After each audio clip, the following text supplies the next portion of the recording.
Esta conferencia sobre envejecimiento y sobre cómo mejorar la longevidad de ese envejecimiento de manera que podamos llevar una vida digna y activa. Realmente todos sabemos que este es un tema cada vez más preocupante en la sociedad occidental, el envejecimiento de la población, el aumento del número de años de vida, con las consiguientes cargas de todo tipo, económicas, sociales, de todo carácter, pero sobre todo porque lo que se trata es de que ya que vamos a vivir más años, de que la esperanza de vida cada vez es mayor, que por lo menos esta esperanza de vida y este desarrollo conlleve las mejores condiciones para hacerla frente, seamos más activos, podamos llevar una vida autónoma, podamos hacer actividades, podamos de una manera u otra vivir de una manera organizada y positiva, ¿no? Y bueno, para hablar de este tema tan importante y tan significativo, porque como va a explicar el ponente, la pirámide de edad de la población en este país ha cambiado esencialmente en los últimos 50 años de manera significativa, pues contamos con la presencia de la doctora Mónica de la Fuente. Mónica de la Fuente es catedrática de Fisiología de la Universidad Complutense de Madrid. Ella es bióloga y farmacéutica por la UCM y es doctora en Biología y Medicina por la UCM y por la Miguel Hernández, ¿no? Y yo no quiero entrar a decir la cantidad enorme de comunicaciones científicas, de presencia en congresos, de todo tipo de comunicaciones. No quiero entrar en ello porque es francamente numerosa, pero no se trata de alargar esta presentación, ¿no? Ella es académica de número de la Real Academia de Doctores desde 2003 y, como digo, es catedrática de Fisiología en la UCM desde 1986. Además, y creo que eso es lo más importante de cara a esta conferencia, lleva 40 años investigando y trabajando en este campo de la longevidad, en este campo de sentar las bases científicas para mejorar esa longevidad y hacerla más positiva. Además, ella, además de ser académica de número de la Academia de Doctores, constituyó el Grupo de Investigación de Envejecimiento, Neuroinmunología y Nutrición en la Universidad Complutense de Madrid y del Instituto de Investigación del 12 de octubre. Como digo, lleva 40 años trabajando en ello, es una auténtica experta, no solamente valorada a nivel nacional, sino también a nivel internacional. Y dicho eso, darle las gracias a Mónica. Gracias. Te dejo aquí con tu público y yo me siento también a oírte. Gracias, Mónica. Gracias. Nada, pues ya, como sabe Paco, aquí para mí es un placer estar aquí, porque eso de hablar de lo que me gusta y de lo que llevo trabajando tantos años, pues siempre pues me resulta muy placentero. Y entonces, como vamos a ver en un momento determinado, lo que mejor podemos hacer para envejecer mejor, más despacio, es justamente pasarlo lo mejor posible. Por lo tanto, en este rato vamos a ver si envejecemos más despacio. Bueno, ya habéis visto que el título es pues muy llamativo, ¿no? ¿Se puede conseguir una longevidad saludable? Pues, evidentemente, la respuesta ya os lo doy de anticipado, sí. Claro, para conseguir esa longevidad saludable, lo que tenemos es que conseguir controlar el envejecimiento. Y sobre este tema, evidentemente, como ya sabéis, y muchos y seguro que lo habéis leído, hay montones de libros en donde se habla que para conseguir la longevidad tal, el envejecimiento cual, etc. ¿Cuál es el problema? Que la mayoría de los libros no están escritos bajo el conocimiento científico, ¿de acuerdo? Y eso es un poco el matiz que yo quiero comentaros en esta charla. Es decir, todo lo que voy a decir es porque se ha demostrado científicamente, no es algo que se nos ha ocurrido. Y fijaros la importancia que tiene eso. Cuando termine la charla os pondré un poema de un poeta extremeño del siglo XVIII que realmente dice lo mismo que dicen esos libros y lo mismo que voy a deciros yo a lo largo de la charla de lo que hay que hacer para envejecer bien. ¿Qué demuestra eso? Que simplemente el sentido común te dice qué es lo que tienes que hacer para estar bien. Pero, ¿cuál es la ventaja de la investigación? Que demuestras que eso funciona. ¿De acuerdo? Por lo tanto, es muy importante ese toque científico en lo que os voy a decir. Mirad, cuando uno trata este tema, como muchos otros, los científicos somos un poco como, ¿os acordáis la historia esta de los ciegos que le tienen que describir al rey cómo es un elefante? Y que cada ciego toca una parte del elefante y le dice pues lo que aprecia que es. Entonces para unos es un animal plano, para otros es un animal cilíndrico, para otros es redondito, y evidentemente el elefante ni es una cosa ni es otra, es el conjunto de. Bueno, pues los científicos somos un poquito así. Cada uno vamos viendo el aspecto que más nos va y vamos diciendo cosas sobre el tema según nuestro criterio. Entonces, eso lo digo porque el envejecimiento a nivel científico se puede abordar desde una perspectiva más química, más física.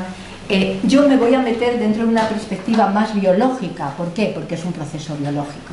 Pero dentro de la biología, el que es genético, como es por ejemplo el autor de este libro, pues todo lo ve desde la base genética. Y evidentemente el envejecimiento no se puede ver, como muchas otras cosas, solo genéticamente. ¿De acuerdo? Hay que quitarse un poco la idea esa, y luego en una diapositiva os pongo cómo los genes en realidad tienen poquito que decir frente al ambiente y a lo que hacemos, en nuestro estilo de vida. Y eso es importante. Por lo tanto, yo la visión que os voy a dar es una visión, a mi punto de vista, es la más general del elefante, una visión fisiológica de ese elefante que es el envejecimiento. Entonces, fijaros, como el tema es importante, vamos a ver un poco qué es el envejecimiento, un poco la idea esta de edad biológica versus cronológica, de qué depende cómo hagamos ese envejecimiento, cómo tenemos que hacer para conseguir un estado de salud, cuál es el mejor marcador para saber que estamos sanos. Me voy a centrar en un sistema que no es porque yo le tenga mucho cariño, porque me dedico a investigarle, que es el sistema inmunitario, es decir, nuestra inmunidad, sino porque ya veréis lo importante que es para la salud y para el envejecimiento. Después, qué cosas del estilo de vida podemos hacer para envejecer mejor, y unas pinceladas muy pequeñas sobre nutrición, y os voy a hablar un poquito, microbiota y probióticos, por eso de que ahora está tan de moda, para que veáis si realmente eso merece la pena tenerlo en cuenta o no, o es una tontada que se les ha ocurrido a unos cuantos. Bueno, entonces vamos a ver un poco, primero, unas pinceladas de esto del envejecimiento. Fijaros, ya lo ha dicho Paco, el envejecimiento hoy en día es un reto en muchos aspectos. Uno de ellos es el aspecto demográfico. Cada vez hay más personas mayores y proporcionalmente menos niños. Entonces, claro, ese número de personas mayores, que además va a seguir aumentando, es lo que ha hecho que esa pirámide demográfica en estos momentos está, como se llama, regresiva. Y dicen que en unos años será invertida, es decir, que habrá poca gente joven sustentando una gran cantidad de personas mayores. Pero más importante que eso, sobre todo a nivel individual, es el reto biológico. Os he dicho antes que el envejecimiento es un proceso biológico y tiene una característica, que si miramos su definición, y de todas las definiciones que hay, esta creo que es la más ajustada, dice: el envejecimiento es una disminución progresiva y generalizada de la función del organismo. Dice, con un estado de menor capacidad para adaptarse a los cambios. Esto a lo mejor pensáis, qué tontada, y eso, ¿qué más da? Que cada vez nos adaptemos menos a esos cambios internos y externos. Pues eso es fundamental. Es decir, esa es la base de la salud. Fijaros, una revista muy prestigiosa, Lancet, en el año 2009 se puso a definir la salud y dijo: la capacidad de adaptarse. ¿De acuerdo? Es decir, que si nosotros somos capaces de adaptarnos a todos los cambios con los que nos enfrentamos, tanto fuera como dentro de nuestro organismo, tendremos salud. Por lo tanto, si al envejecer perdemos esa capacidad de adaptación, entendemos que cada vez tendremos peor salud. ¿Vale? Entonces, una cosa muy importante, y es que el envejecimiento, aunque pase eso, no es una enfermedad. Y digo, y recalco esto, lo digo porque ahora hay muchos intereses, sobre todo de personas con dinero que ya van avanzando en edad, en decir que el envejecimiento es una enfermedad para buscar un fármaco que cure esa enfermedad. ¿vale? Y se está dando dinero para eso, para que el envejecimiento es una enfermedad, vamos a buscar el fármaco que la cure. Entonces, a ver, todos los que estamos aquí tenemos dos neuronas puestas y entendemos. ¿Es lógico que una enfermedad afecte al 100% de las personas? No tiene lógica. Y el envejecimiento afecta al 100%. Por lo tanto, no es lógico. El envejecimiento no es una enfermedad. Lo que pasa es que como se da ese deterioro, como se da esa falta de capacidad de adaptación, lógicamente aumenta el riesgo de tener enfermedad. ¿Vale? Pero no es una enfermedad. Entonces, a medida que uno se hace mayor, pues lógicamente más posibilidades de tener enfermedades cardiovasculares, cáncer, etc. Vale. Evidentemente, lo que más nos fastidia, sobre todo al ser humano, es que esos cambios internos, sobre todo se reflejan en cambios externos, esa aparición de arrugas, las canas, etc. Pero eso es lo menos importante. De hecho, aquí os pongo Rembrandt, ya sabéis que se dedicaba a hacerse autorretratos y tiene un montón. Yo simplemente os pongo 4, pero vamos, era el fan de los selfies. Si hubiera tenido móvil, se estaría todo el día haciendo selfies. Entonces, como veis, él va cambiando al avanzar la edad, pues le aparecen las canas, va perdiendo cabello, etc. Pero, en el fondo, eso tampoco es tan importante. Aquí os pongo un chiste de Forges, que a mí me gustó, cuando lo leí, están dos hablando sobre eso, dice, pues mira, me ha dicho Mariano, mi suegro, que a partir de los 50 el hombre puede hacer todo lo que hacía a los 20, pero a cámara lenta. Y va y le dice el otro, oye, ¿y a partir de los 60? Y dice, en diapositivas. Es decir, está muy bien reflejado un hecho, y es que uno avanza la edad y puedes hacer todo lo que hacías antes. Lo único que pasa es que la respuesta es más lenta. ¿De acuerdo? Incluso en condiciones de salud, esa respuesta es más lenta. Pero bueno, no hay ningún problema a estar con este proceso biológico, lo que pasa que tienes ese riesgo de tener patologías. Pero además tiene otra característica, y es que el envejecimiento, fijaros, es el periodo más largo de nuestra vida. Porque nosotros empezamos a envejecer cuando llegamos adultos, en la década de los 20. Es decir, no hagáis caso, hay gente que dice, empezamos a envejecer desde que somos feto. Griego, ¿verdad? No tiene sentido. ¿Vale? Empezamos a envejecer cuando hemos terminado el desarrollo, cuando tenemos todo estupendamente. ¿Y por qué tenemos que tener todo estupendamente, que lo conseguimos en la edad adulta, en esos 20? Pues porque lo que importa, vamos a ser sinceros, no es el individuo, lo que importa es la especie. Y para conservar una especie, lo que tienen que hacer es que los individuos se reproduzcan. ¿De acuerdo? Por lo tanto, biológicamente, uno tiene que estar estupendamente en esa edad, reproducirse y luego, por decirlo así, como individuos sobramos. ¿De acuerdo? En ese proceso biológico. Entonces, claro, fijaros, desde los 20 años hasta los 100 y que podemos vivir, la cantidad de años que estamos envejeciendo. ¿De acuerdo? Es un proceso largo. Y no solo es un proceso largo, sino que como el envejecimiento termina con la muerte del individuo, pues determina la longevidad de cada individuo. Entonces, aquí os quiero transmitir un matiz importante, porque a veces hay confusiones. Lo que es la diferencia entre longevidad máxima y longevidad media, que es importante. Longevidad máxima, que es lo máximo que puede vivir alguien por pertenecer a una especie.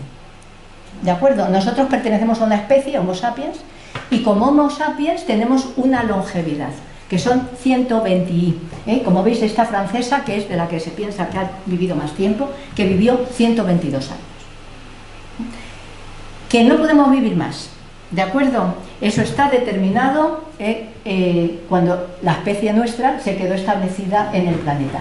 Y de hecho, fijaros, aunque hay, aquí esta revista del Times, donde dice este niño va a poder vivir 140 años. Bueno, pues eso lo dicen los periodistas y lo dicen algunos, pues un poco para atraer, hacer marketing de hacer esto, pero no. En esta publicación de Nature es una revista muy buena, se hizo un estudio muy detallado de cuánto podía vivir el ser humano y le salió 120 años. ¿Vale? Y luego, para que veáis que no hemos inventado nada, si uno se mira el Génesis, en este versículo ya se dice, y el hombre no pasará de 120 años. Es decir, que ya entonces habían dado cuenta que de ahí no pasábamos. ¿De acuerdo? Por lo tanto, esa es nuestra longevidad máxima. Lo mismo que hay especies que viven un día y no se pongan como se pongan, no viven más de un día, o los ratones que viven 3 años de máxima, o veis distintos animalitos que tienen, esta almejilla de ahí se vio que vivía 512 años, o sea, imaginaros qué aburrimiento, 512 años que tiene de él. Quiero decir, eso es, genéticamente está ahí determinado y te pongas como te pongas, no lo puedes aumentar, ¿de acuerdo? Pero a nosotros lo que nos interesa es la longevidad media, y eso es lo que puede vivir un individuo de un grupo que han nacido, los individuos de un grupo que han nacido en la misma fecha. ¿Entendéis? La media de longevidad. Y entonces veis que esa media de longevidad ha ido aumentando históricamente. En la antigua Roma, pues la media estaba por unos 30 años y luego vamos cada vez rectangularizando más la curva. Es decir, que cada vez hay más personas que llegan a ese máximo o se acercan a ese máximo de 100 años. ¿De acuerdo? ¿Veis? Os pongo aquí cómo estaba la esperanza de vida media en España en el año 90, 78,6 en las mujeres, 72,5 en los hombres. Este es un detallito que si luego queréis lo hablamos.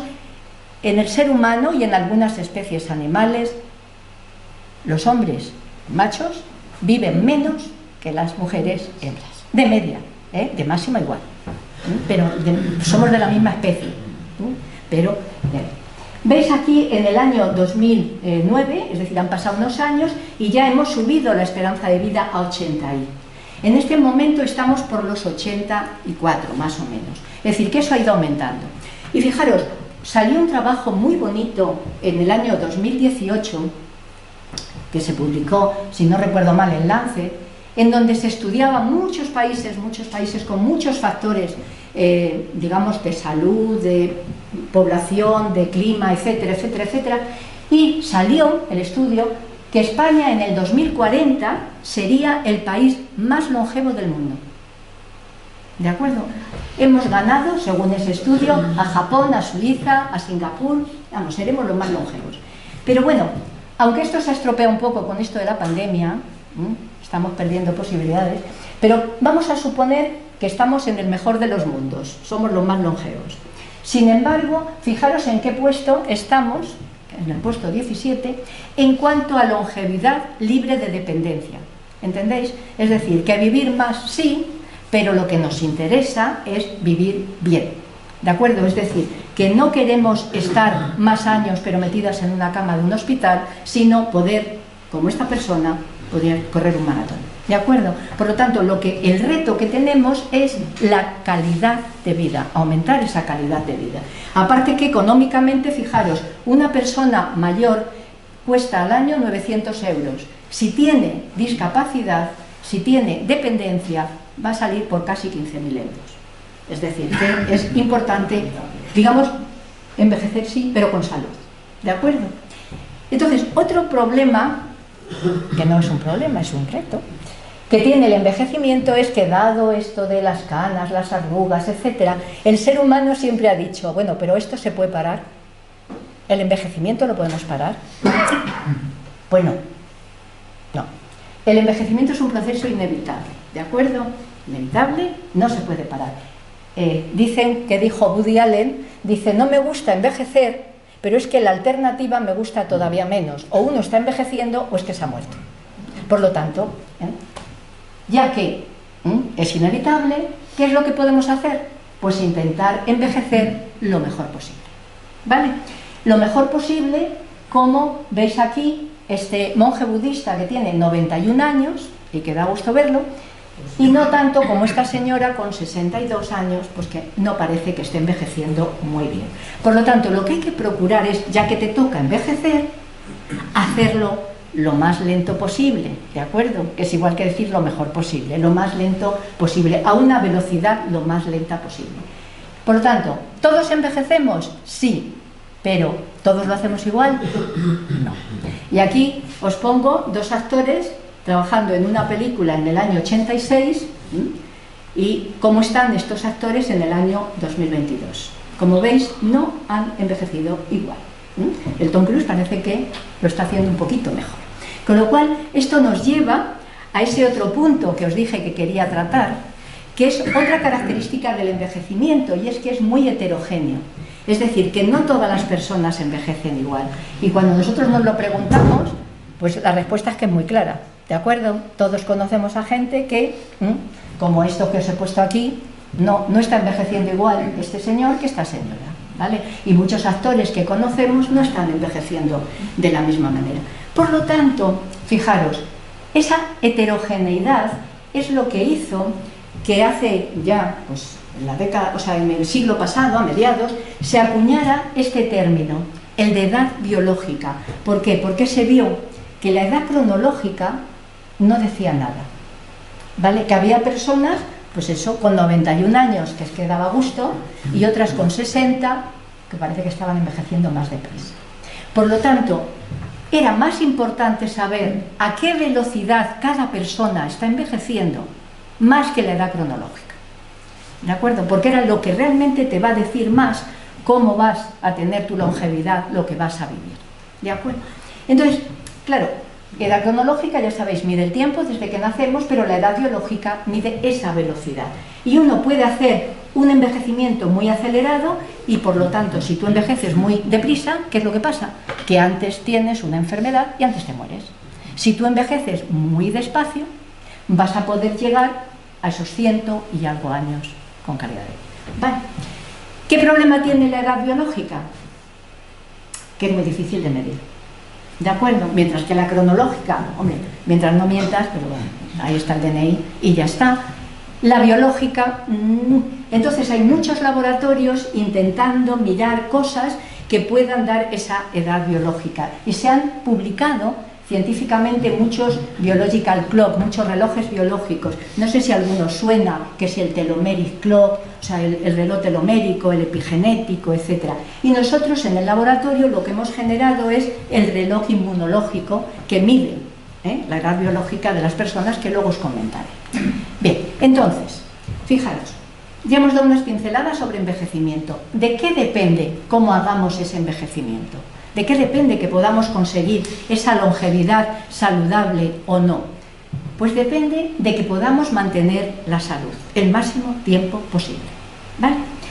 Y ese mantener la salud, que va a estar en la base, como antes os he dicho, de nuestra capacidad de adaptación, y esa capacidad de adaptación es un concepto muy fisiológico que se llama homeostasis, un equilibrio que nos permite responder a esos cambios. Bueno, pues el que podamos tener esto bien y lleguemos a una longevidad saludable va a depender de los genes que cada uno tenga, pero fijaros el detalle, los genes solo intervienen en un 25%. ¿Qué es lo que más interviene? El ambiente y el estilo de vida. ¿Vale? Y pongo lo tiro de los genes porque hace unos días, supongo que todos vosotros os lo habéis... Este actor, que a mí me encanta, muy majete, la verdad, el Chris Hemsworth, el Thor, pues resulta que le han hecho un estudio genético y en el estudio genético le sale que tiene 2 copias de la APOE4, que es un indicador de que tienes riesgo de Alzheimer. Entonces el muchacho se lo ha creído y ha dicho que deja de actuar, deja de hacer películas, ya no habrá Thor 5 o Thor 6, porque tiene riesgo de Alzheimer. Equivocación. El tener unos genes con riesgo de no te asegura para nada que tengas eso, ¿de acuerdo? Porque mucho más que esos genes interviene lo que tú hagas, ¿de acuerdo? Hay muchísimas personas con genes de predisposición a que nunca tienen y desarrollan esa enfermedad, y a la inversa, personas con unos genes que no predisponen de tal y por su estilo de vida desarrollan una enfermedad. Por lo tanto, los genes cuentan poco, pero sí cuenta mucho todo el ambiente y todo el estilo de vida. ¿Y por qué pongo las dos cosas, ambiente, estilo de vida? Porque fijaros, tanto genes como ambiente, estilo de vida, inciden en cada uno de nosotros desde que somos fetos. Es decir, que ya cuando somos fetos, lo que haga nuestra madre va a llegar ahí al ambiente donde estamos y va a ir haciendo que estos sistemas que se encargan de la homeostasis se desarrollen mejor o peor, ¿vale? Luego nacemos y lo mismo, todo lo que hagamos nos va a hacer que esto lo vayamos teniendo mejor o peor. De manera que cuando lleguemos a la edad adulta, esos 20 y tantos años, si nosotros llegamos estupendamente, con un estado de salud estupendo, vamos a hacer un envejecimiento maravilloso. ¿Entendéis? Es decir, que eso que hemos hecho desde pequeñitos, luego nos va a servir para después. ¿Vale? Es muy importante todo lo que hagamos en todos los momentos. Oye, otra cosa que es importante, no hay que deprimirse, decir, oye, pues yo es que he tenido una infancia muy mala y no pasa nada, ¿vale? En cualquier momento uno puede hacer cosas, pero lo que digo es, sobre todo de cara a los hijos, a los nietos, etcétera, tener esa idea que es muy importante, hacer cosas que te hagan estar lo más sano posible, ¿de acuerdo? Vale, por lo tanto, eso es muy importante. ¿Y cómo conseguimos esa salud? Pues hemos dicho antes que es tener esa capacidad de equilibrio homeostático, es decir, el saber responder a todos los cambios. ¿Y quiénes se encargan de que podamos responder bien, de que tengamos esa buena homeostasis? Pues fijaros, tenemos unos sistemas fisiológicos que se llaman por eso homeostáticos, que son los que se encargan de eso. El sistema nervioso, el endocrino y el inmunitario. Es decir, que nuestro cerebro, nuestras hormonas que produce el sistema endocrino y nuestras defensas inmunológicas son tres sistemas que tienen que estar estupendamente para que tengamos salud, para que tengamos una buena homeostasis, tengamos salud. Pero además se tienen que comunicar adecuadamente. Y esto de la comunicación es algo a que no se os había ocurrido. Es decir, a lo mejor no se os había ocurrido que todo lo que sucede en nuestro cerebro repercute también en nuestra inmunidad. Es decir, si tú estás deprimido, triste, tienes ansiedad, etc., tú vas a tener más posibilidades de desarrollar un cáncer y de tener una infección. Y dices, ¿por qué? Pues porque ese cerebro se comunica con las células inmunitarias. ¿Entendéis? Y eso explica muchas cosas de la vida, digamos, diario, en donde que tengo mucho estrés porque es que tengo, pues no sé, una entrevista de trabajo, tal, pues justamente pescas la infección o desarrollas un cáncer. ¿Entendéis? Es decir, que para mal, pero también para bien, cuando uno se divierte, cuando uno es feliz, tienes una inmunidad más potente para luchar frente a infecciones y frente a cánceres. ¿De acuerdo? Es decir, que todo esto se relaciona constantemente en nuestra vida. También a la inversa, es decir, todo lo que sucede en nuestra inmunidad va a afectar a nuestro cerebro. Y eso lo habéis visto ahora con la COVID, que dice, bueno, vamos a ver qué tiene que ver que una persona se infecte de la COVID, estamos produciendo nuestra inmunidad, produciendo anticuerpos, citoquinas, etcétera, y resulta que la persona tiene una alteración neurológica, tiene una depresión. Pues sí, porque todo lo que produce nuestro sistema inmunitario llega al cerebro y lo modifica. ¿De acuerdo? Por lo tanto, esa comunicación es muy importante. Y si esa comunicación está bien, tendremos salud. Y si no está bien, tendremos enfermedad. Y fijaros, la ciencia que estudia eso se llama la psiconeuroinmunoendocrinología. ¿Veis? Que parece que estoy diciendo supercalifragilísticoespialidoso. Bueno, pues esa ciencia que a mí me sale así, porque claro, doy esa asignatura en varios másteres, es la ciencia que la llaman también la ciencia de la salud, porque estudia precisamente eso, cómo esos tres sistemas se comunican para que estemos sanos o no, si se estropean. Entonces, si nosotros queremos saber si estamos sanos o alguien está sano, sabemos que lo que tenemos que ver es cómo están estos tres sistemas homeostáticos. Entonces, entenderéis una cosa. Para saber cómo funcionan las células de estos tres sistemas, ¿a cuál recurriría yo? Como el más fácil.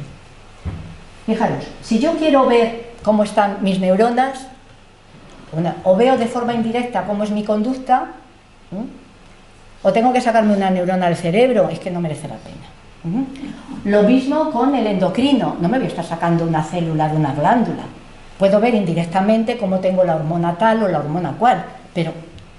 Sin embargo, el sistema inmunitario tiene una ventaja, y es que los leucocitos, las células inmunitarias, ya sabéis que recirculan por nuestro organismo. Por lo tanto, tú, en una muestra de sangre, tienes todas las células inmunitarias y dices, pues voy a ver cómo están. Entonces, por esto y otras cosas, resulta que se instauró hace unas décadas que el estado funcional del sistema inmunitario, es decir, de estos leucocitos, era el mejor marcador de salud que podíamos tener. Y no solo era el mejor marcador de salud, sino que además reflejaba cómo estaba el sistema nervioso, cómo estaba el sistema endocrino, dada esa comunicación, ¿entendéis? Es decir, que era facilón, se puede sacar, se puede valorar, y encima, si tú tienes una buena inmunidad, dices, oye, que casi seguro tienes un buen cerebro, que casi seguro tienes una buena sistema endocrino. Por lo tanto, ese sistema se quedó como marcador. ¿Qué pasa con estos tres sistemas que condicionan el que estemos sanos o no? Al envejecer, pues como todo, se van estropeando, ¿vale?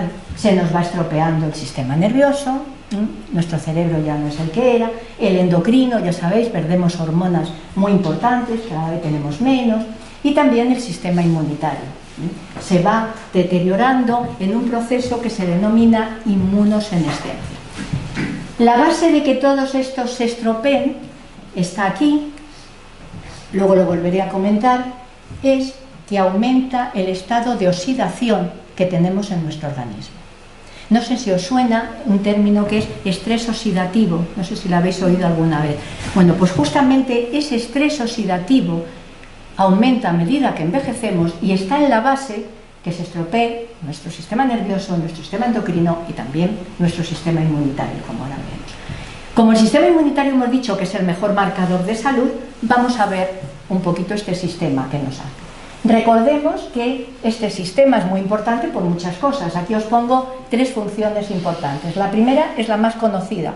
Todos sabemos que este sistema te sirve para defenderte de las infecciones constantes, de los cánceres que continuamente nos aparecen, de los daños que tenemos en nuestro organismo. Pero además es un sistema homeostático, es decir, que nos permite adaptarnos a los cambios y por lo tanto tener salud. Y además es el mejor marcador de nuestro estado de salud.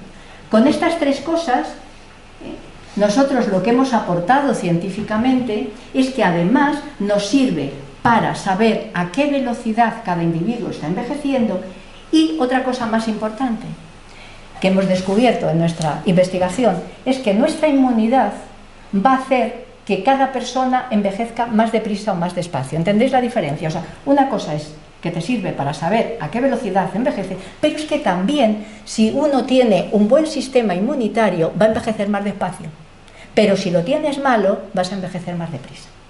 ¿De acuerdo? Por lo tanto, esas son dos cosas que científicamente hemos demostrado y que es importante.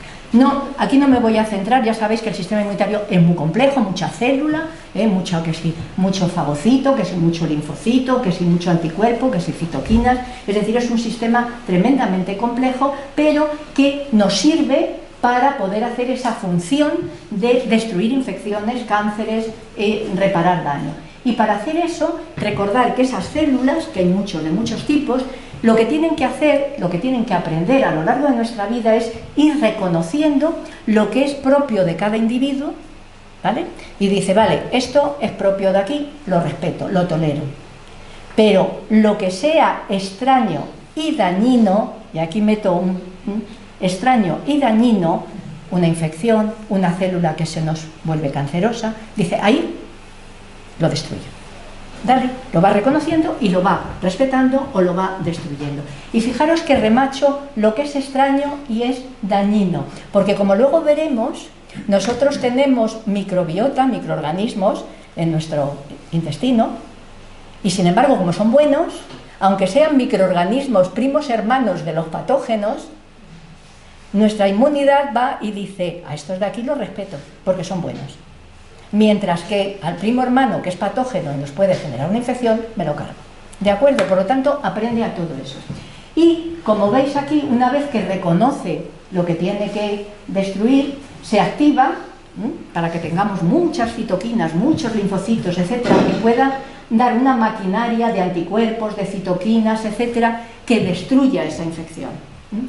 Y en eso, destruir esa infección, mirad lo que generamos, inflamación. Entonces, hay una cosa importante. Cuando hablamos de inflamación, fijaros, hasta en el Time dice el asesino secreto, la inflamación. Pues es como todo en la vida, nada es bueno o malo, todo depende de en qué contexto lo tenemos. Si nuestra inmunidad no generara inflamación, no nos estaría haciendo nada, es decir, ni nos destruiría los tumores ni nos destruiría los patógenos, ¿de acuerdo? Por lo tanto, nosotros ante cualquier infección, nosotros tenemos que generar inflamación, eso sí. Esto tiene que estar controladito, porque si no está controladito, ¿qué pasa? Que tu inmunidad está generando una inflamación para destruir una infección, pero se queda la inflamación y ¿qué acabas teniendo? Una enfermedad. ¿Qué es lo que ha pasado ahora con la COVID? En las personas que no tenían una buena fisiología, que esas tormenta de citoquinas que generaban la inflamación con la buena intención de cargarse la infección, luego ha generado patologías.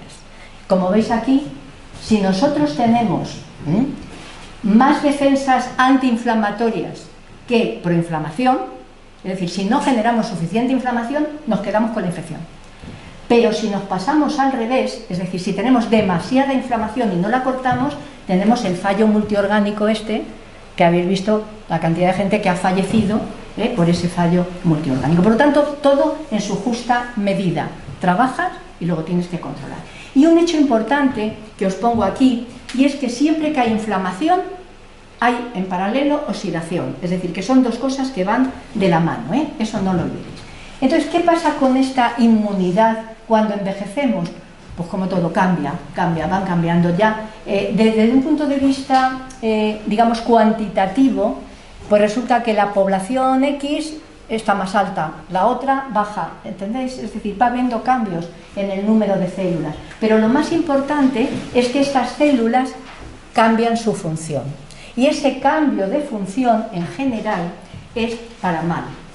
Es decir, que por poneros un ejemplo, ya sabéis que estas células que os pongo aquí, las natural killer, son unas células muy importantes porque destruyen todas las células cancerosas que van encontrando. Natural killer, asesinas naturales, son unas células inmunitarias que ven una célula que se ha malignizado, ¡pues!, se la cargan. También células infectadas por virus. Bueno, pues por ejemplo, esas células bajan su capacidad de matar tumores a medida que envejecemos. ¿De acuerdo? Otra característica, por ejemplo, la de proliferar los linfocitos para tener más células que sean capaces de cargarse a un patógeno, disminuye al envejecer. Y así sucesivamente. ¿Entendéis? Es decir, toda una serie de funciones muy importantes van disminuyendo al envejecer. Vale, pero más allá de eso, que sucede, este sistema inmunitario en cada individuo va a ser capaz de tener un papel que hemos denominado pasivo, en el sentido de que lo único que hace es decir, yo sirvo de marcador para ver a qué velocidad está envejeciendo este individuo. Y también el papel activo que os he dicho de modular el envejecimiento. Aquí no os preocupéis, es decir, eso simplemente os pongo un pantallazo de resultados de una de las publicaciones en donde hemos visto que ciertas funciones de este sistema sirven como marcadores de esa edad biológica, es decir, de esa velocidad de envejecimiento, y predicen la longevidad. Y claro, aquí me decís, vale, y para el humano, perdonadme, en el humano yo no sé si predicen, porque imaginaros que el humano tiene un problemilla, que vivimos mucho, ¿de acuerdo? Entonces, como vivimos mucho, yo puedo valorar cómo está eso en una persona de 30 o de 40, y puedo decirle, que ahora os digo cómo, tienes una edad biológica de tanto, pero no puedo predecir lo que va a vivir, porque yo que sé, no lo puedo validar, porque evidentemente hasta los 80, 90 o lo que quiera vivir, no me da tiempo a validarlo.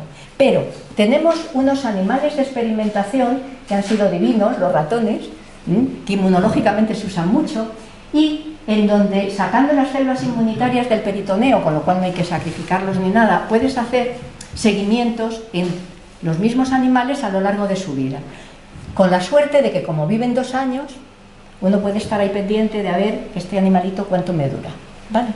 ¿Y qué hemos encontrado? Pues hemos encontrado una cosa maravillosa, y es que en muchos de los parámetros inmunológicos, estos que os estoy contando, somos igualitos. ¿Cómo evolucionamos el ser humano en el envejecimiento y cómo evoluciona en el envejecimiento de los ratones?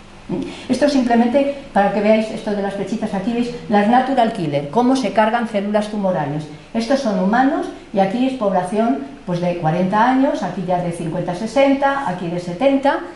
Entonces, como veis, a medida cada vez las células natural killer son menos capaces de cargarse a las células tumorales. Bueno, pues veis, cuando lo hacemos en ratones, los ratones les pasa lo mismo, y estos son ratones equivalentes en edad a los humanos. Digo equivalentes en edad porque estos tienen 40 semanas, estos tienen 50 y tantas semanas, 70 semanas. Una semana de vida del ratón es un año de vida del humano. ¿Vale? Bueno, tenemos la suerte de que la evolución es la misma. ¿Vale? Pero tenemos otra suerte, y es que veis que los centenarios, que son esto que os pongo en verde, de aquí, tienen unas funciones semejantes a los adultos. Es decir, que una persona centenaria tiene una capacidad, en ese ejemplo, natural killer, igual que si fuera de 30 o 40. Por eso es centenario. Y en los ratones longevos, equivalente a los centenarios, pasa exactamente lo mismo. O sea, que os dais cuenta lo importante que es tener una buena inmunidad, que está asociado a una gran longevidad. Pero luego, además, en un modelo que hemos obtenido en ratones de envejecimiento prematuro, es decir, son animales que son adultos, pero que están más viejos. ¿De acuerdo? En muchas cosas están más viejos, y ya lo hemos demostrado en muchas cosas. Bueno, pues mirad cómo tienen su inmunidad siendo adultos los que están más viejos, y hemos bautizado como PAM, Premature Aging Mice, es decir, ratones prematuramente envejecidos, tienen los parámetros como si fueran viejos cronológicos.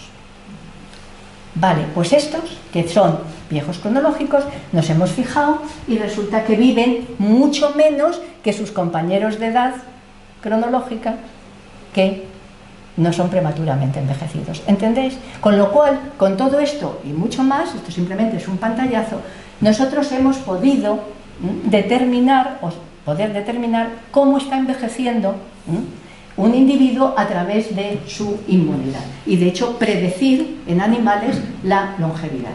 Y veis esto que lo hemos publicado, el Immunity Clock, resulta que haciendo muchos valores, muchos parámetros inmunitarios en muchas personas, desde los 20 hasta los 88 años, metiéndolo en un programa matemático, pues nos ha elegido estas 5 funciones, y la que más vale, por decirlo así, es esa actividad natural killer. Es decir, que el tener una buena actividad natural killer frente a tumores es una cosa que es potente en ese modelo matemático para decir que tienes una velocidad de envejecimiento más joven. Vale. Después, como veis, la proliferación de los linfocitos, después la quimiotasis, aquí os pongo de quimiotasis, es cómo las células llegan al foco infeccioso, ¿no? Pues cómo los fagocitos, los neutrófilos, llegan al foco infeccioso, está en tercer lugar.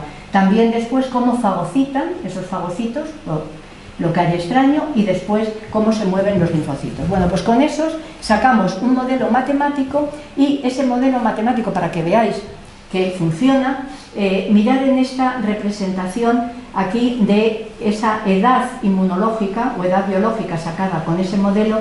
¿Veis estos puntos rosas? Estos puntos rosas son personas diagnosticadas de ansiedad. Entonces veis que su edad está en la edad cronológica. Su edad cronológica es 20 y tantos, 30 y tantos, 40 y tantos años. Mirad su edad biológica, 60 y tantos, 70 y tantos, 80 y tantos. ¿Os dais cuenta? Es decir, una persona que tenga ansiedad tiene una edad biológica mayor. ¿Vale? Está envejeciendo más deprisa. Mirad aquí los centenarios, puntos verdes. Evidentemente su edad cronológica es 100, pero su edad biológica, ¿veis? 40 y tantos, 50 y tantos. ¿Vale? Biológicamente están envejeciendo despacio, son más jóvenes. Esto simplemente os lo pongo porque es el informe que hacemos a las personas que nos piden saber la edad biológica. Entonces nosotros solamente tenemos que saber su edad cronológica y si es hombre o mujer, porque evidentemente los parámetros varían por el sexo. ¿Veis? Calculamos los parámetros, en unos casos están mejor o peor, y metemos el modelo, y veis a esta persona que es una mujer de 48 años, me parece, 46 años, veis, le sale 70 y... No os asustéis porque esto es muy frecuente. Yo me he quedado pasmada, pero es muy frecuente. Y estamos hablando de personas sanas, ¿vale? No estamos hablando de personas que tengan una patología, estamos hablando de personas sanas. Lo único que pasa es que aunque tú estés sano, puedes estar envejeciendo más deprisa de lo que te piensas, o más despacio, ¿vale? Entonces, bueno, pues como veis aquí, damos esos informes. Vale, entonces, Por lo tanto, nosotros usamos la inmunidad para saber a qué velocidad estamos envejeciendo, pero también sabemos que la inmunidad puede incidir en ese envejecimiento. Y para eso hicimos un recorrido sobre las teorías del envejecimiento. No sé si sabéis que hay más de 400 teorías. Bueno, de todas esas teorías, la que está más aceptada, si os suena, es la de los radicales libres, la oxidación. Quiere decir que lo que sucede en nuestro organismo es que como tenemos que utilizar oxígeno en nuestras células, vamos produciendo esos radicales libres, o vamos a hablar en general de oxidantes. Y esos oxidantes van a poder dañar, si están en exceso, pues todas nuestras estructuras. Lógicamente, si una cosa pierde estructuras, ya pierde función. Y por lo tanto vamos perdiendo función y aumentamos el envejecimiento y llegamos a la muerte. Evidentemente lo que nosotros tenemos que tener para estar bien es generar estos oxidantes, que es inevitable que los generemos, y que además el organismo se encarga de buscarles alguna función. Por ejemplo, en las células inmunitarias, os acabo de decir, si no generan oxidación, no nos sirven para nada. ¿De acuerdo? Porque no son capaces de destruir una célula tumoral o una infección. Por lo tanto, tienen su función, pero lo malo es el exceso. Por eso tenemos una serie de cosas, ahí pone alguna, defensas antioxidantes, que lo que hacen es intentar equilibrar los oxidantes. El problema al envejecer es que ese equilibrio se pierde y estamos en ese estrés oxidativo que hemos dicho antes. Entonces, esta teoría del estrés oxidativo está muy aceptada y por el año 2000 salió otra teoría, la de la inflamación, que se acuñó el término inflammaging, es decir, que a medida que envejecemos tenemos inflamación. Y entonces la teoría que nosotros propusimos por el año 2000 es que existen las dos cosas y que en el envejecimiento hay oxidación y hay inflamación. Entonces, fijaros, este es un esquema de nuestra teoría, la de la oxinflammaging, en donde decimos, ¿qué pasa al envejecer? Pues al envejecer hay un estrés oxidativo crónico asociado a un estrés inflamatorio. Y eso nos va deteriorando todas las células, pero de una forma mucho más, ¿cómo deciros?, drástica, a las células de los sistemas homeostáticos, y por eso perdemos capacidad de adaptación, de homeostasis, y tenemos posibilidad de enfermar. Pero además aportamos una idea que ya hemos demostrado que sucede, y dijimos, bueno, como este sistema inmunitario para poder trabajar necesita producir oxidación e inflamación, si no lo tenemos bien regulado, puede entrar en una especie de círculo vicioso y hacer que se aumente el estrés oxidativo e inflamatorio de nuestro organismo. ¿Entendéis la propuesta? Es decir, que dado que el muchacho aquí, el sistema inmunitario, está trabajando todo el día generando oxidación e inflamación para defendernos, si no lo regulamos bien, se desmelena y entonces puede aumentar nuestra oxidación e inflamación general y nos acelera el envejecimiento. Bueno, pues esta propuesta de que el sistema inmunitario modula esa velocidad ya la hemos demostrado.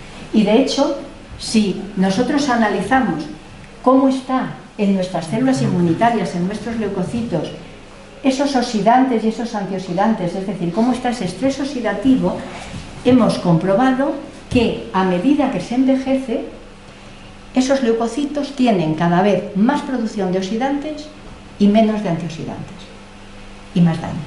¿Entendéis? Con lo cual, evidentemente, también tenemos lo que llamamos firma R2 en cada individuo, nos sirve también para ver cómo está esa situación y cómo está también su envejecimiento. Entonces, fijaros, una cosa muy importante que hemos demostrado y que dice cómo esa inmunidad está incidiendo en cómo envejecemos. Cuando en cualquier individuo, y esto estamos igual en humanos que en ratones, sus células inmunitarias tienen más oxidación, esas células funcionan peor. Y el individuo que tiene esas células se va a morir antes. Lo de morirse antes, lógicamente entendéis que lo hemos podido comprobar en ratones, ¿vale?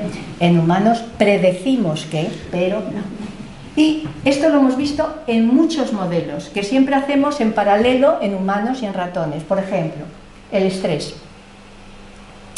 Valoramos en personas que, ya sabéis que hay encuestas donde tú, validadas, que se las haces y preguntas una serie de cosas y sacas una puntuación y sabes si la persona, digamos, percibe que está estresada o no. Y fijaros que hablo de percepción, Porque en estas cosas lo más importante es cómo uno se sienta, independientemente de lo que te rodee, ¿de acuerdo? Entonces, hacemos eso y vamos viendo, pues bueno, este grupo de personas tienen la sensación de que no están estresadas, este grupo de que vaya y este grupo de que está muy estresado.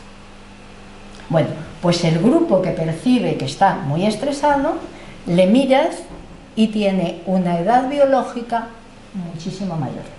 Es decir, está envejeciendo mucho más deprisa que su edad cronológica.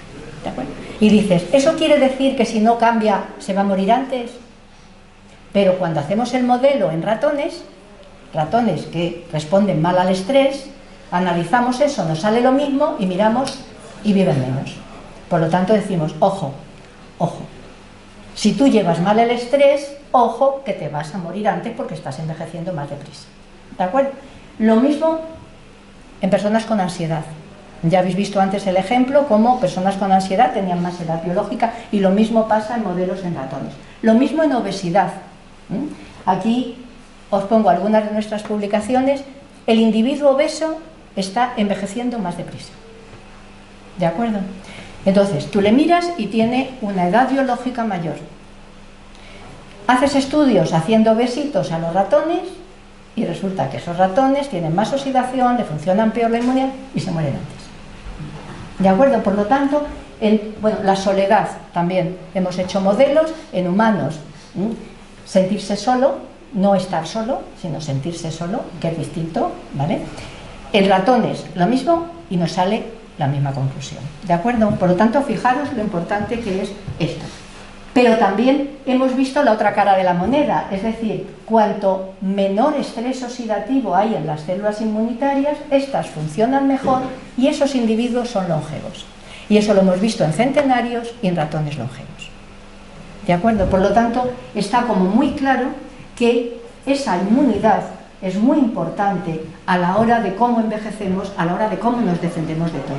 Fijaros, aquí os pongo este esquema, que es un poco un símil entre que nuestra inmunidad es como un castillo, que si lo mantenemos fuerte, resiliente, aunque tengamos infecciones, que las vamos a tener, y aquí está ejemplarizado en el SARS-CoV-2, en la COVID, pues nosotros vamos a poder salir de esa infección. Pero si tenemos una inmunidad débil, porque tengamos una edad biológica mayor, porque en fin, tengamos una inmunosenescencia clara, pues entonces esa infección lo que hace es que tardemos más en recuperarnos o que no nos recuperemos y fallezcamos. O sea, daros cuenta lo importante que es tener esa buena inmunidad para envejecer de forma adecuada. Entonces, claro, una de las sugerencias es, estupendo, si nosotros a través de cosas de estilo de vida podemos incidir en esta inmunidad, podemos cortar ese círculo vicioso que os dije puede hacer un sistema inmune mal regulado, y podemos con el estilo de vida regular bien nuestra inmunidad, tenerla fuerte, a lo mejor resulta que podemos hacer que todo esto sea más lento y vivir más. ¿Vale? Entonces probamos muchas cosas, Aquí os parece un lío, pero bueno, es muy fácil. Os ejemplarizo simplemente que cuando estamos pensando en cosas del estilo de vida, no consiste solo en la cosa, es decir, estamos pensando, por ejemplo, la emocionalidad, el estrés. Bueno, vamos a ver. La emocionalidad, dependiendo cómo sea, es buena o mala. Quiero decir, por ejemplo, emociones negativas, mal control del estrés, etcétera, veis que pongo flecha roja. Es decir, es algo malo porque incidiendo en ese sistema inmunitario y en esa conexión con los sistemas homeostáticos, con el nervio endocrino, lo que va a hacer es acelerar el envejecimiento. Sin embargo, una emocionalidad positiva, llevar bien el estrés, etcétera, flecha verde, va a ayudar a que envejezcas más lentamente y vivas más. ¿De acuerdo? Aquí me gusta detenerme en una cosa. Ya sabéis que a veces todos sabemos que estar felices, el optimismo es muy positivo, pero a veces científicamente parece que suena algo como muy banal. Pues no, ya hay revistas muy buenas en donde dicen que el ser optimista, el ser felices, el sentirse bien, es lo mejor que podemos hacer para poder tener un mejor envejecimiento y vivir más. ¿De acuerdo? Por lo tanto, no es ninguna tontería el intentar estar lo más contento posible. Y lo mismo con el ejercicio. El ejercicio, haga ejercicio. Perdona, ¿pero cuál? porque evidentemente estar todo el día sentado es malo, pero matarte a hacer ejercicio tampoco es bueno, ¿vale? Por lo tanto, lo que es bueno es una vida activa, y además cada uno en su contexto. Es decir, tú no le puedes pedir a una persona que se haga un maratón porque la matas, ¿de acuerdo? Cada uno tiene su actividad, y eso, todo lo que os estoy diciendo se ha comprobado científicamente, ¿de acuerdo? O sea, nosotros hemos hecho experimentos con deportistas de élite y da pena verlos, ¿de acuerdo? En el contexto este que os estoy contando. Y sin embargo, ejercicios, bien, actividad por personas mayores, les deja estupendamente. Y cuando lo haces en ratones, resulta que viven más. ¿Entendéis? Es decir, que todo con moderación. Lo mismo con la dieta, con lo que tú comes. Evidentemente, una dieta abundante, rica en grasas, azúcares, etcétera, fatal. Una dieta tipo mediterránea, ajustada, etcétera, frutas, verduras, probióticos, que os voy a comentar, estupendo, ¿vale? Y esta cosa, que no se os olvide, que también lo hemos visto y es muy importante, las relaciones sociales. Relaciones sociales tóxicas, fatal. Tanto estar solo como mal acompañado, fatal. Ahora, estar acompañado bien, estupendo, ¿vale? Y luego volvemos a estar. Por lo tanto, todas estas cosas funcionan. Centrándome muy poquito en la nutrición, tenemos muchísimos experimentos publicados donde tanto en humanos como en animales de experimentación hemos visto que cuando se dan dietas que tienen ricas en antioxidantes, frutas, verduras, o ricas en vitamina C, vitamina E, polifenoles, es decir, eso del té verde, esas cosas, ¿no? Pues resulta que tanto en unos como en otros, es decir, tanto en el humano como en el ratón, todo eso hace que se tenga menos estrés oxidativo, menos inflamación, que la inmunidad esté mejor, que esté mejor el sistema nervioso, el endocrino, y en el caso del humano se rejuvenece la edad biológica. ¿Veis? Aquí son personas que toman un suplemento y después de un mes han rejuvenecido su edad biológica, un suplemento de antioxidantes. Y en el caso de los ratones, además veis, no sé si veis esta línea azul, son unos ratones prematuramente envejecidos. Cuando no le das ninguna dieta rara, viven esto, pero cuando le das una dieta con antioxidantes, se va aquí a la línea amarilla, es decir, viven mucho más. ¿De acuerdo? Por lo tanto, la dieta es muy positiva en este contexto. Y veis que os pongo ahí una cocina, que vamos a ver 2 minutos de ella, que es los probióticos. ¿Y por qué me quiero entretener en esto? Porque ya sabéis que últimamente, supongo que todos habéis oído hablar, la microbiota por aquí, la microbiota por allá. Bueno, pues evidentemente, hace años ni idea, pero ahora ya se sabe que nuestra microbiota está ahí en medio de ese diálogo que os he dicho hay entre los sistemas homeostáticos, y es fundamental para tener homeostasis y para tener salud. Fundamental. Entonces, esa microbiota que está por el cuerpo, por el pelo, etcétera, donde más la vamos a tener es en el intestino. Y es en la que me voy a fijar, porque es la más abundante y la que representa, digamos, pues hasta 1 kilo, 1,5 kilos o 2 kilos de nuestro peso corporal. Es decir, tenemos cantidad de microorganismos. Pero fijaros, estos microorganismos que tenemos ahí en el intestino son estupendos porque nos sirven de protección para muchas cosas, para muchos patógenos. También a nivel metabólico nos generan muchas vitaminas, nos generan esta cosita que pone aquí, ácidos grasos de cadena corta, que producen estos microorganismos y que son estupendos para tener un cerebro maravilloso y muchas cosas. Pero además, para mí lo más importante, es que esta microbiota dialoga con nuestra inmunidad que tenemos ahí en el intestino y que está conectada con la general del organismo y hace que esta inmunidad sea mejor.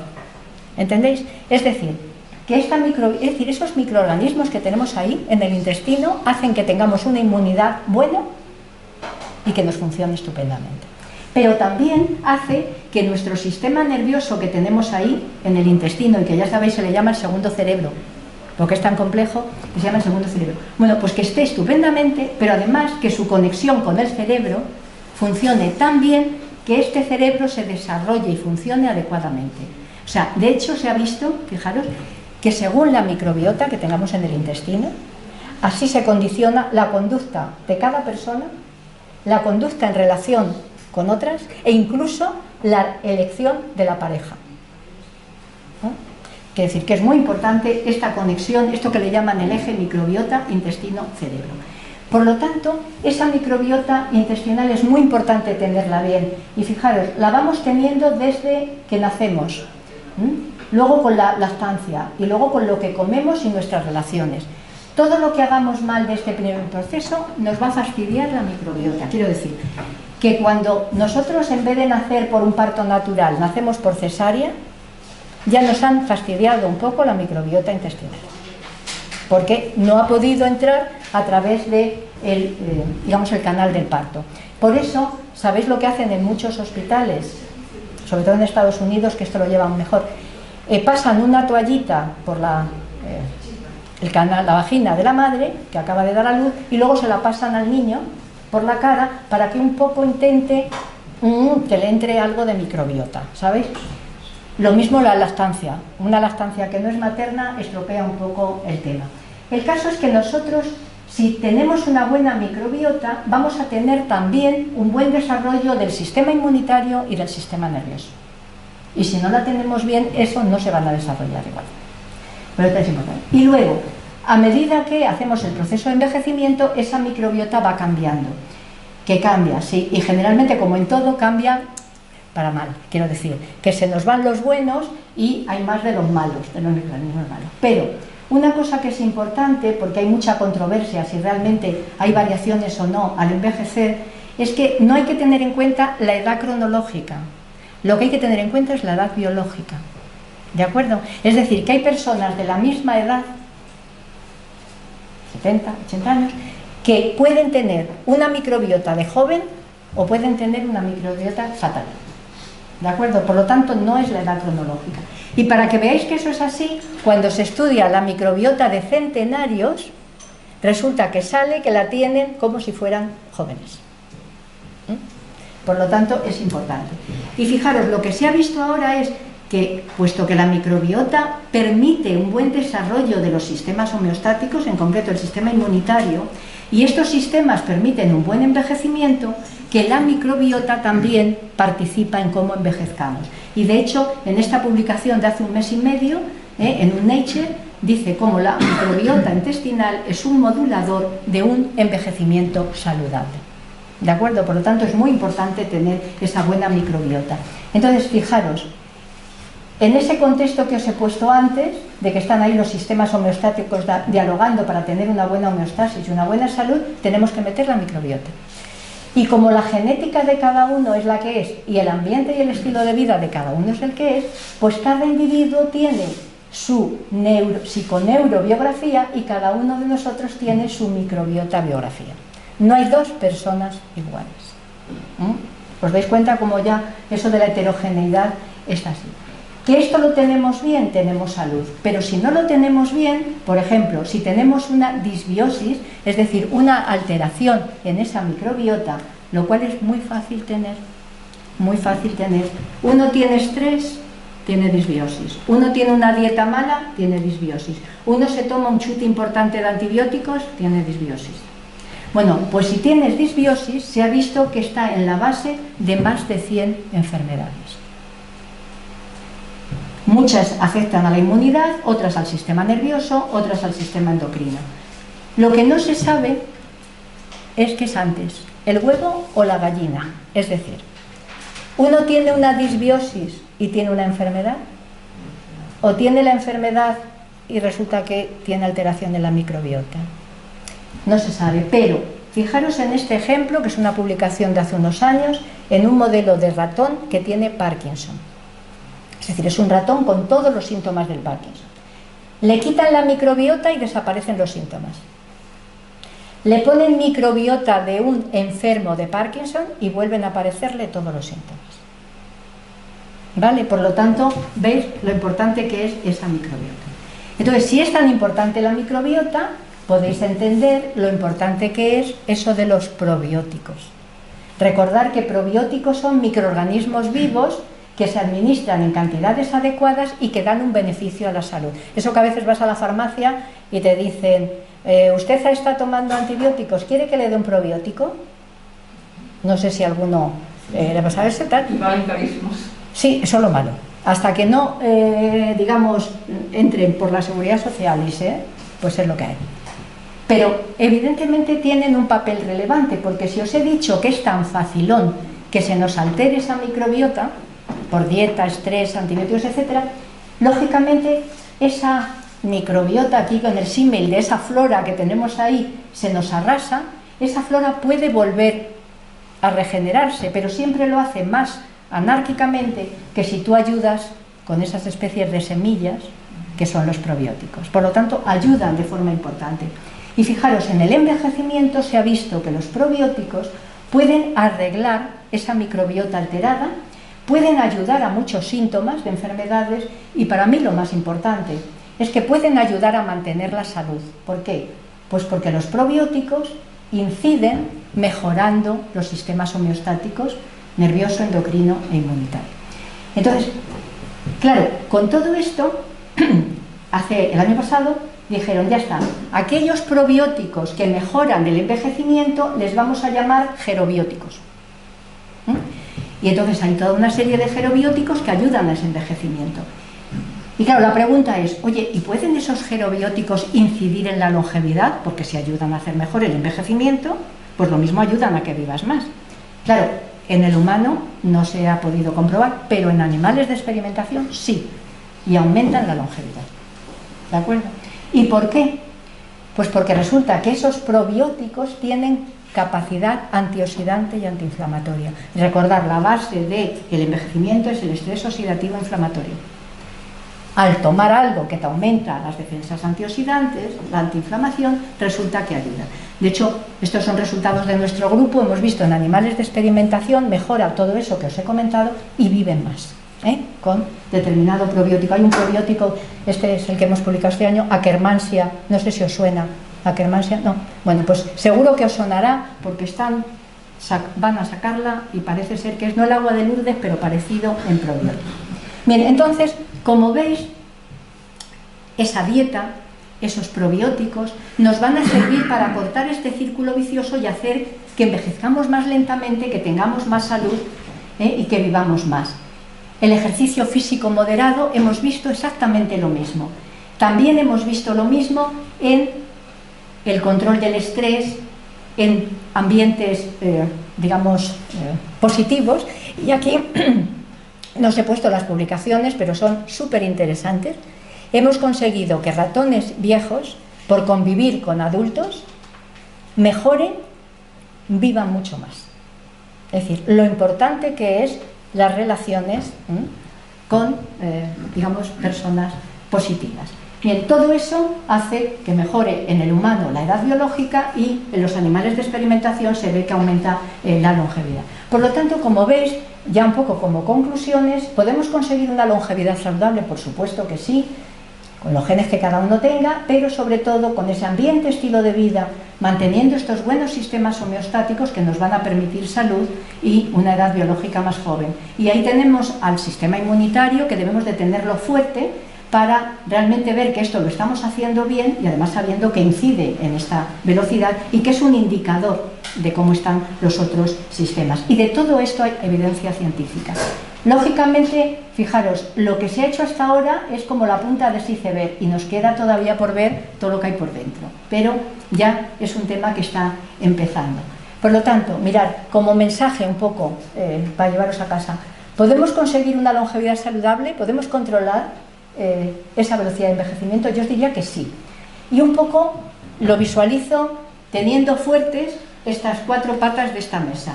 En una pondría evitar hábitos nocivos, tener un buen control del estrés, etc.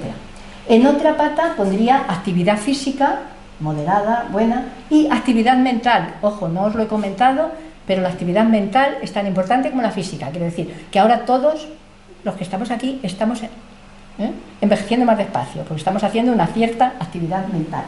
Vale, y también, no lo he dicho, pero hemos visto el sueño reparador, es decir, dormir adecuadamente es muy positivo. En la otra pata pondría todo lo de la dieta, esa dieta adecuada, y en esta otra pata pues sería algo como buena actitud ante la vida, ser felices, buenas relaciones sociales, esto que los japoneses llaman el ikigai, no sé si lo habéis oído, el ikigai, que es A ver, esto es la base de por qué hay tantos centenarios en Japón. En Japón ya sabéis que es una de las poblaciones con más centenarios.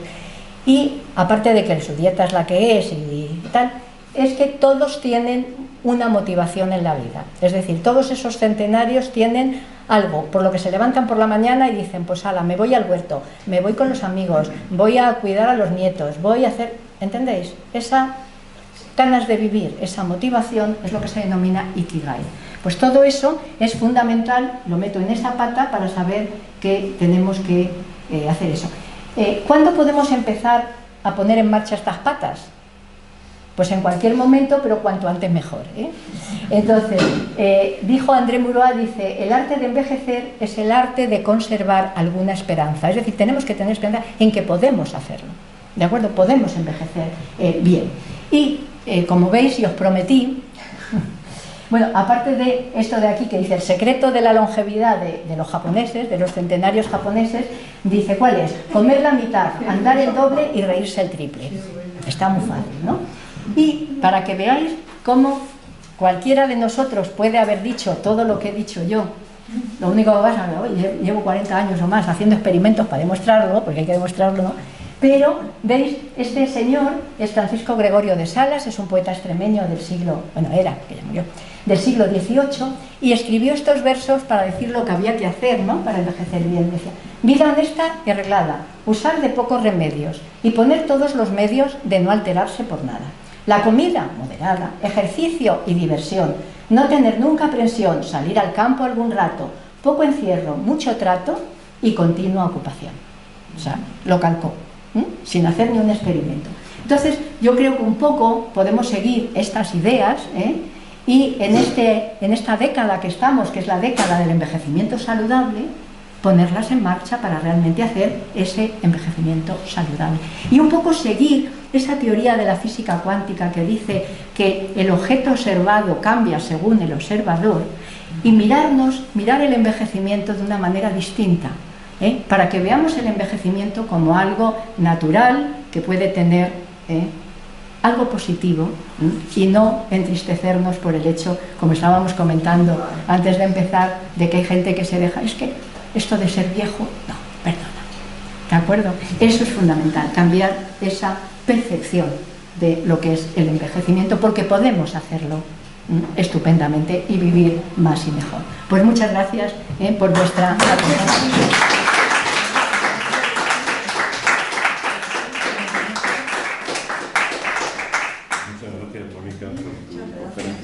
Ha estado muy interesante. Vale. Y bueno, pues si bueno, parece, abrimos un pequeño turno de palabra con el objeto de aclarar dudas y preocupaciones. Sí, adelante. Yo las preocupaciones. Quería preguntarle cómo influye la senescencia celular. Senescencia celular. Senescencia, se le dice. Sí, senescencia. Sí. Envejecimiento, Sí. otras enfermedades. Sí, sí. Hombre, influye. Ahora, a ver, células senescentes tenemos desde que somos pequeños. ¿Sabes lo que te digo? Es decir, que cuando uno se está desarrollando, tienes células senescentes. Lo que pasa es que no hay problema. ¿Por qué? Pues porque tienes toda una maquinaria, incluida nuestra inmunidad, que dice, venga, célula senescente no me sirve para nada, me la como, la destruyo, tal. El problema es cuando uno envejece y empiezas a tener falta de recursos que regular esas células, entonces se te acumulan esas células senescentes y entonces se desarrolla más fácilmente una enfermedad, se acelera el envejecimiento, ¿entiendes? Es decir, el problema no es en sí la célula senescente, que en todo momento la vas a tener, es el resto que no controla bien ese número y presencia de células senescentes.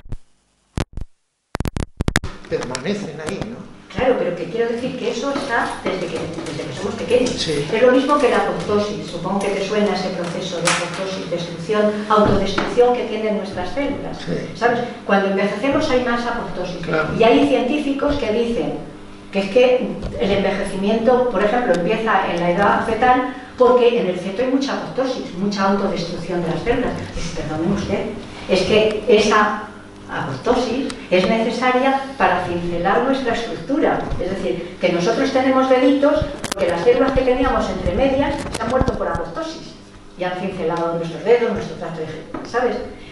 Entonces, no hay que confundir cosas que son naturales, aunque parezcan que tal, con cosas que luego se acumulan cuando uno envejece, Claro.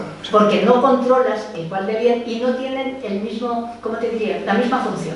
¿Sabes lo que te digo? Al principio sirven para lo que sirven, pero cuando ya eres viejo, ya no te sirven para lo mismo, se te acumulan, no tienes capacidad de controlar eso y ahí está. Se acomodan las células que no se pueden dividir. Mira, bueno. Pero porque nos falla Claro, el resto, nos falla el control, claro. ¿sabes? Muchas gracias. Pero eso no se puede, es natural, ¿no? O sea, Es natural, lo único que tú puedes hacer es reforzar tu control. Por eso insisto yo tanto en reforzar una inmunidad. O sea, nosotros hemos visto que tienes una inmunidad potente y se quita del medio muchas células senescentes. No tienes una inmunidad potente y no las puede quitar del medio y se te acumulan. Por eso digo que es tan importante mantener, ¿sabes? Yo siempre he creído eso y incluso yo creo que actualmente, bueno, aunque lleva años, los temas de cáncer se están fijando mucho en el tema inmunológico. Sí. Bueno, yo antes, cuando empecé a estudiar la inmunología, pues, ¿para qué sirve? Para quitarte del medio alguna infección, y punto, pelota. O sea, y sin embargo, en los últimos años, claro, es que el que está ahí dice, bueno, nosotros hemos publicado una teoría y es que nuestra inmunidad biológicamente, a nivel general, está, digamos, diseñada para, en momentos determinados, ser antihomeostático. Es decir, normalmente es un sistema homeostático que te va defendiendo y tal. Pero cuando el individuo no sirve, el propio sistema inmunitario dice, me cargo a este individuo que ya no sirve y puede tener problemas. ¿Entiendes un poco? Es decir, que la naturaleza puede haber utilizado este sistema para decir, cuando este individuo ya no puede funcionar bien, ya es viejo, y cuando hablo de individuo ya no estoy hablando solo de personas, estoy hablándote de animales, que eso se ha visto. La selección no sé natural. qué- no La sé- selección natural. Claro, está utilizando... No sé quién dijo que pidiendo a la gente para Sí, terminar ya es una cosa, que no sé quién dijo que cuando nos encontremos, como nos encontramos por muchos días con un conocido o con eso, en lugar de decirle ¿qué tal estás?, digamos de preguntarle ¿cómo está tu sistema inmunológico, tu intestino? Bueno, y te va a mirar de mala manera. No, por lo importante que es, No, claro, sí, porque sí, no se le da mucha importancia, ahora quizá un poco más. Ahora como la COVID, os habéis dado cuenta que ¡pum!, de repente dicen, si existe esto, y resulta que cuando se pone desregulado, resulta que se puede matar a la persona. Claro. Sí, sí. Y dice, pues va a ser, y lo de los anticuerpos, dice, oye, pues parece que esto, quiero decir que ahora parece que se le da un poquito más de relevancia. Adelante.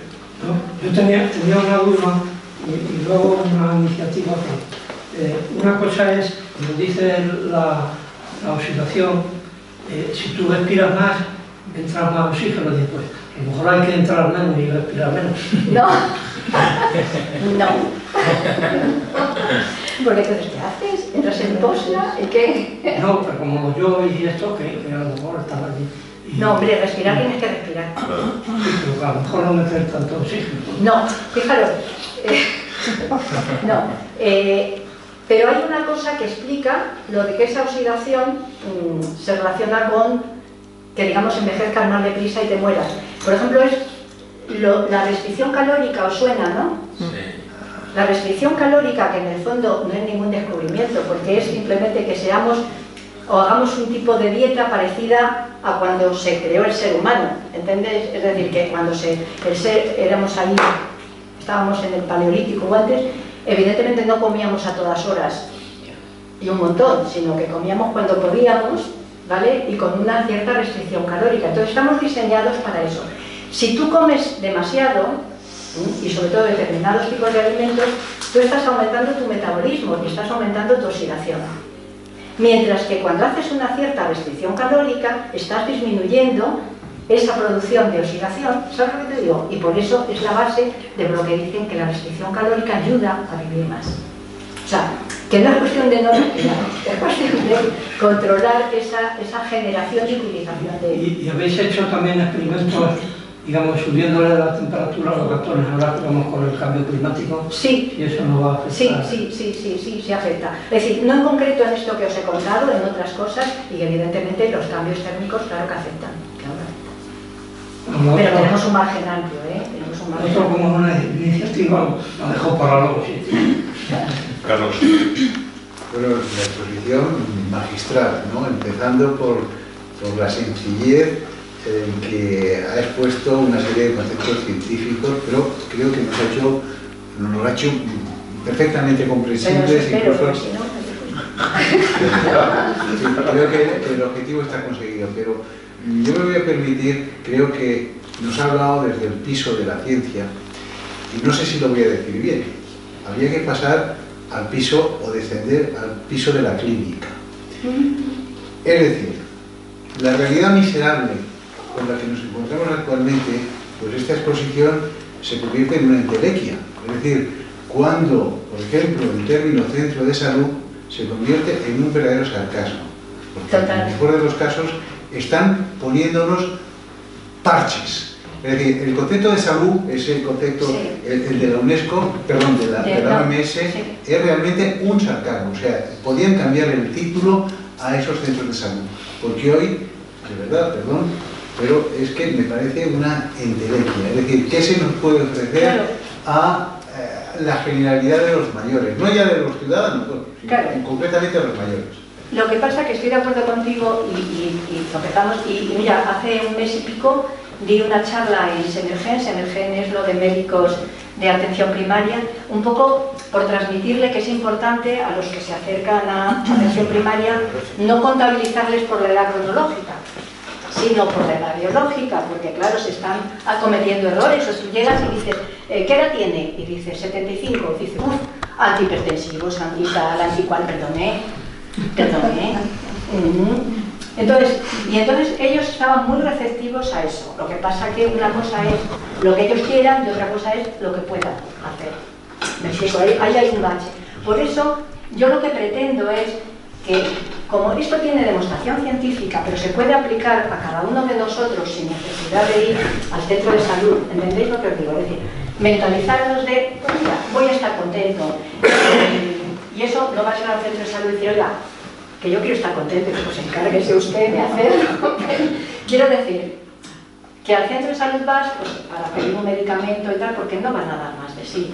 Entonces, esto otro yo creo que tiene que partir de nosotros, tiene que partir de la sociedad, tiene que partir, pues eso, los científicos que vemos que eso es así, transmitirlo para que todos lo apliquemos dentro de nuestras posibilidades, ¿entiendes? Es decir, saber que eso funciona.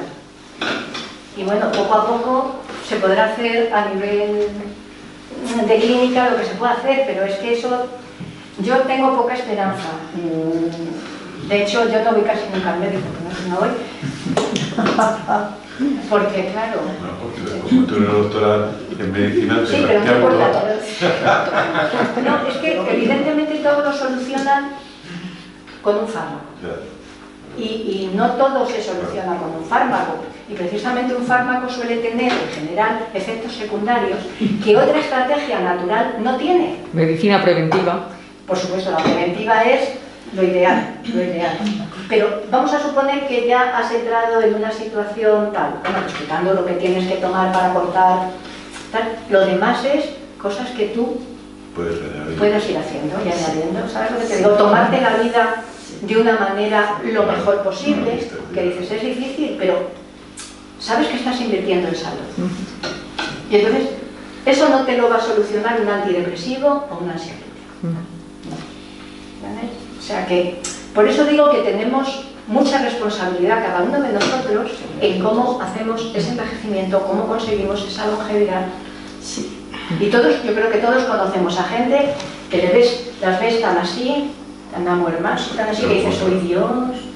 ¿Qué porvenir va a tener este? Y en general tiene un mal porvenir, porque claro, es que... ¿Entendéis? O sea, no se está enfrentando a la vida.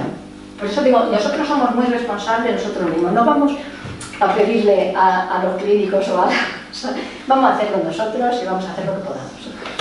Sí, pero eso es la excusa del concepto neoliberal de la medicina, es decir, la enfermedad es culpa de usted, porque no lleva una vida saludable, que eso es lo que nos están vendiendo. No estoy diciendo que sea culpa de una enfermedad, sino que podemos tener y hacer muchas cosas. Sí, por supuesto.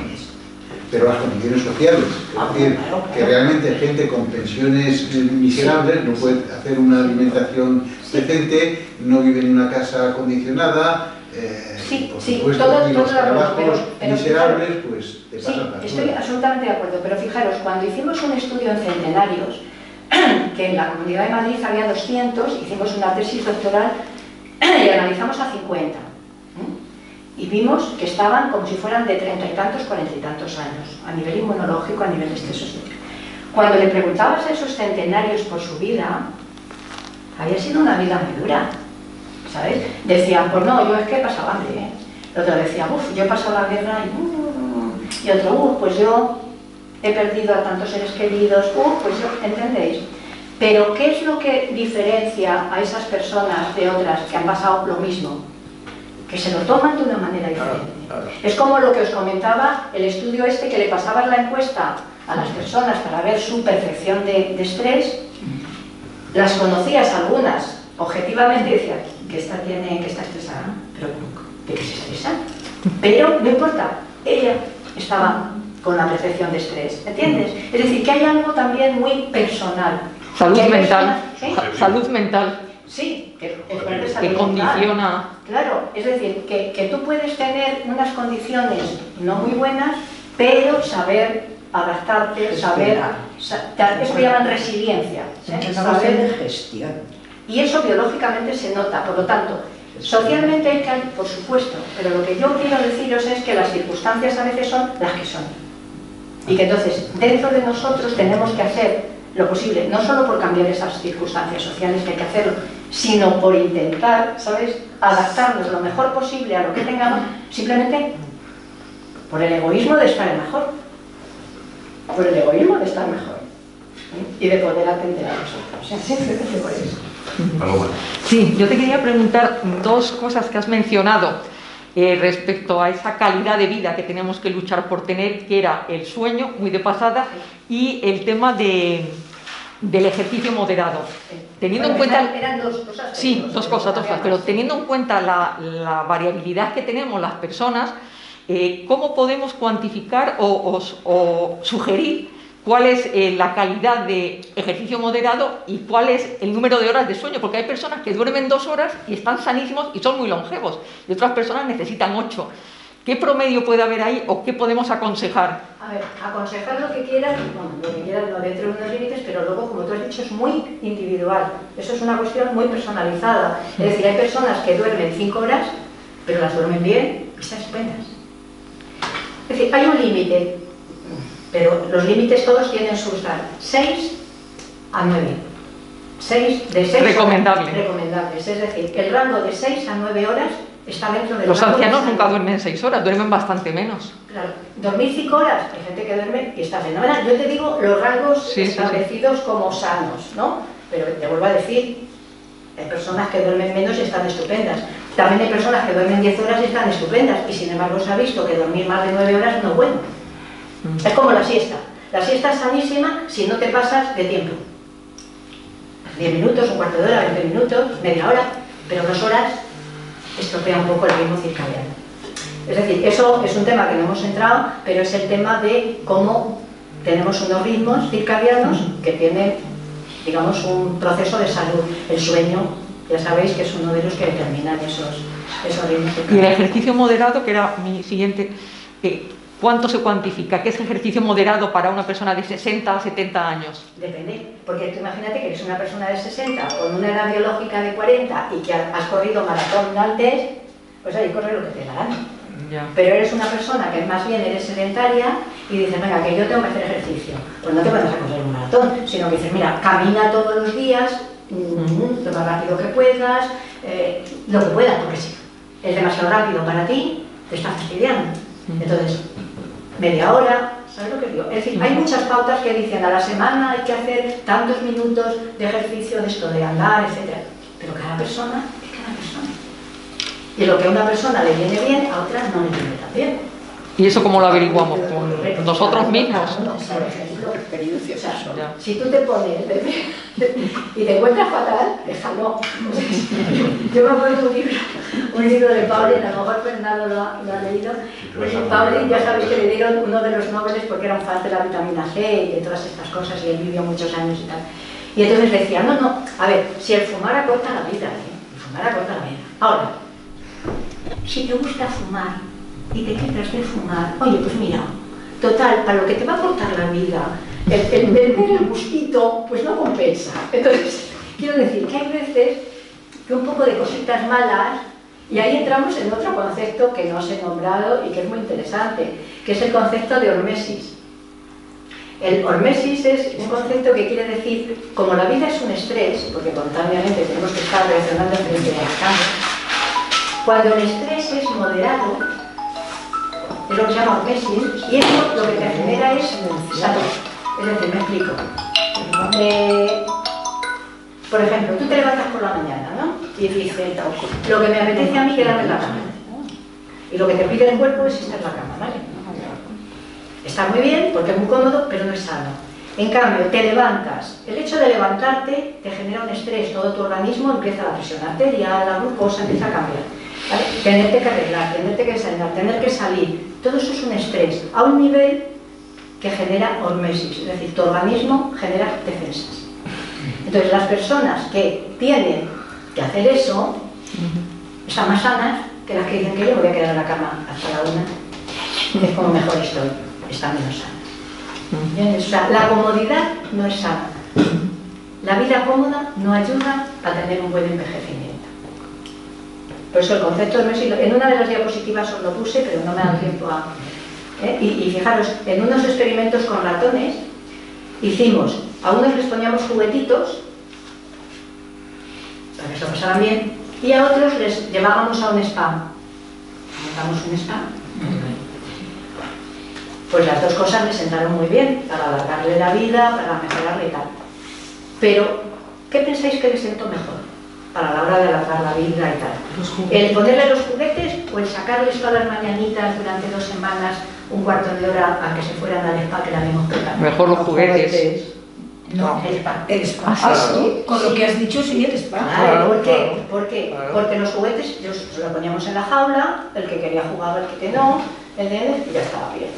Pero lo otro era el esfuerzo de sacarlos, llevarlos a un sitio que era extraño, y al principio decían, con lo bien que estaba en la jaula.